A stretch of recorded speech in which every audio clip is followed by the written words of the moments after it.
versus the spring and summer. So anyway though, Davis County will come out and gladly do that for you, do that testing.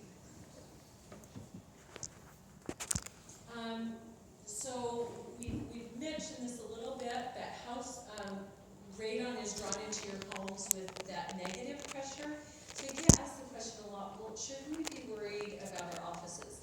And we, of course, recommend testing.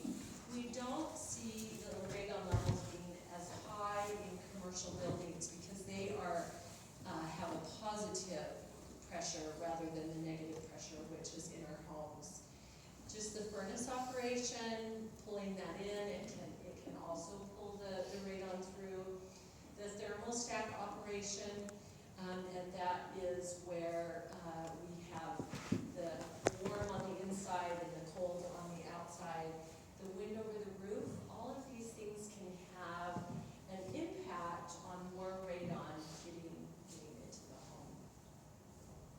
So often we see radon come about as a real estate transaction, but I mean, of course, we'd love for all of you to test your homes and protect your family. It's simple and easy and inexpensive. The cost is $8 for Utah residents, although for Davis County it's free. You can purchase the test kits from most hardware stores, but the cost will be more. So keep that in mind. It's more like $30 to $40 if you purchase it from a hardware store. If you are in the middle of a real estate transaction, the cost is more, and that's actually gone down, that cost a little bit, because we're seeing a few more people in the industry. So competition has brought those prices down. So probably 100 to 150 is what we're seeing now on that cost. But we would definitely recommend going to our website, which is radon.utah.gov, to purchase the test kit.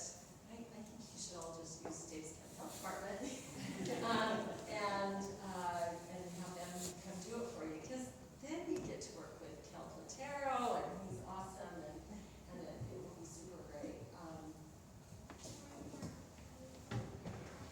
So short-term test kits, we believe, are super reliable. It's advisable to double check the short-term test kit. So if you were to run a test kit and it came back somewhere between 4 and 9, we recommend doing another test. And as long as you're doing it in the middle of winter, you're great. Then if you have 2 readings that are saying yes, you're above that 4 reading, then we feel like yes, think about putting a mitigation system in. And one key is to make sure that you use a certified mitigator. Those certified mitigators also are on our website.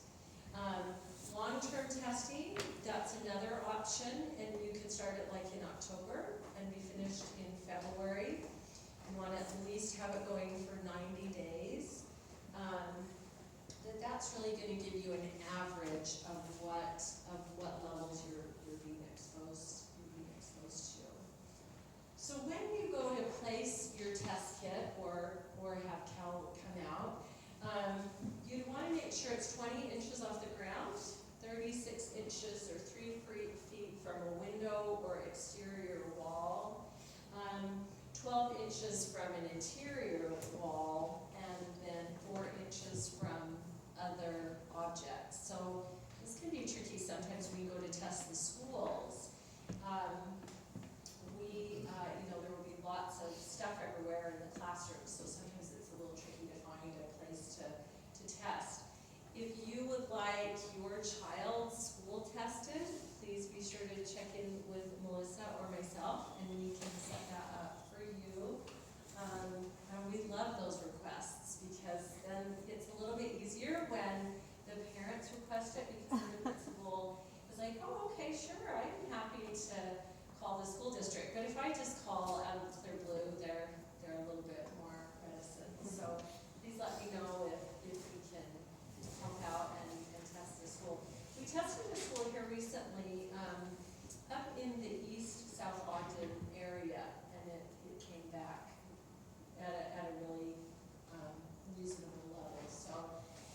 So with mitigation, and Joanne's family has a mitigation system, and they had it installed, how many years ago was that?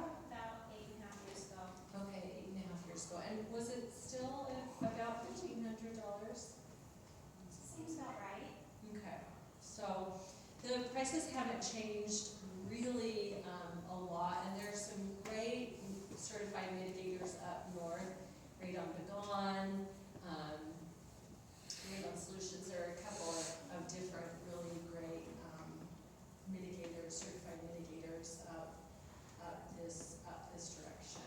So what they do essentially, maybe I have okay, they will drill a 5-inch circular hole in the cement, and they'll try to do it either in the garage or some kind of a closet, or like your furnace room, and then they're going to dig out underneath that hole. If it's a newer home, then there's going to be pea gravel underneath that slab, and then that's much easier for the radon gas to just come up through and be pulled through with the fan. So then they'll take 4-inch PVC piping and do it one of two ways.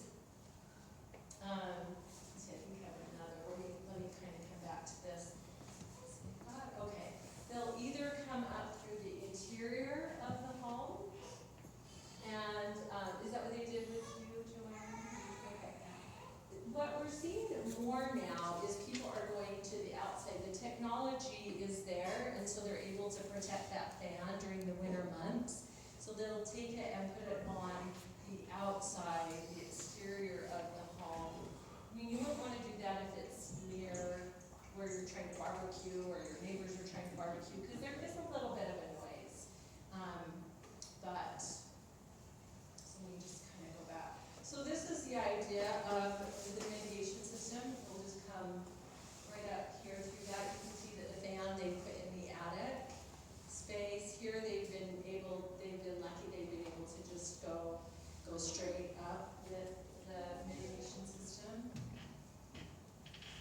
We wish that every home was built with radon resistant new construction, but it's not the case, but that's an example of that.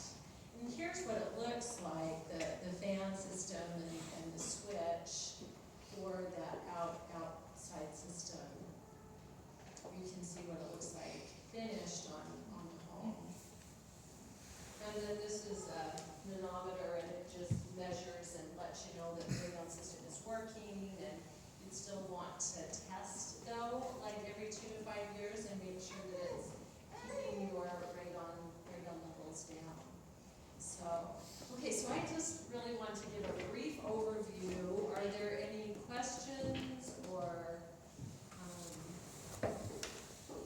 So how does it, oh, sorry. How does it mitigate it? What's the How does it what? mitigate it? What's that? How does it mitigate it? Oh, the mitigation. So, what happens is, so since there's a fan here, and the fan pulls and sucks the radon up through the PVC pipe and then lets it go Okay. at the end of that fan. And you know what's funny? I'll get calls all the time from people saying, well, I don't want to then, give my neighbor my radon, but it won't. It will dissipate into the air. And so, even if you're close, you won't give that or share with your neighbor. Okay. Would you comment on the difference in radon levels between the basement and the first floor? Sure. So in the basement is where we see typically the highest levels. And the reason for that is the radon is located in the soil, and the basement is technically built into the soil. But don't get a false sense of security if you have a walkout basement and then your basement is still not surrounded